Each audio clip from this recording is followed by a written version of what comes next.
Maharashtra TV9 news, संकल्प सर्वसामान्यांच्या हिताचा। सातारा रोडवरील भापकर पेट्रोल पंपाजवळील भुसारी मार्गातून येणाऱ्या जाणाऱ्या लोकांना लुटण्याच्या तयारीत असलेल्या तिघा सराईत गुन्हेगारांना पुणे शाखेच्या युनिट 2च्या पथकाने जेरबंद केलाय।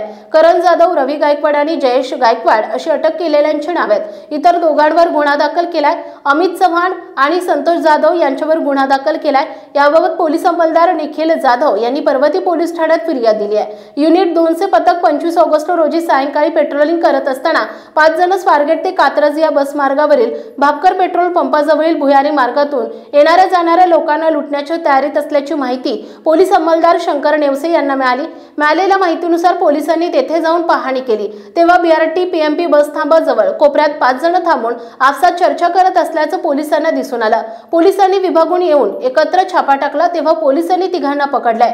दोघे जण पळून गेले। त्यांच्याकडून सॅक, लोखंडी सुरा, मिरची पूड, हँड ग्लोव्ज, मोबाईल असा माल जप्त करण्यात आलाय। त्यांच्यावर मुंढवा, स्वारगेट तसेच विविध पोलीस ठाण्यामध्ये पोक्सो, दरोड्याची तयारी, लोकांना लुटमार केल्याचे गुन्हे दाखल आहेत। आपल्या परिसरातील महत्त्वाच्या बातम्या पाहण्यासाठी महाराष्ट्र TV9 न्यूज चॅनलला YouTube वर सबस्क्राइब करा आणि बेल आयकॉन प्रेस करा।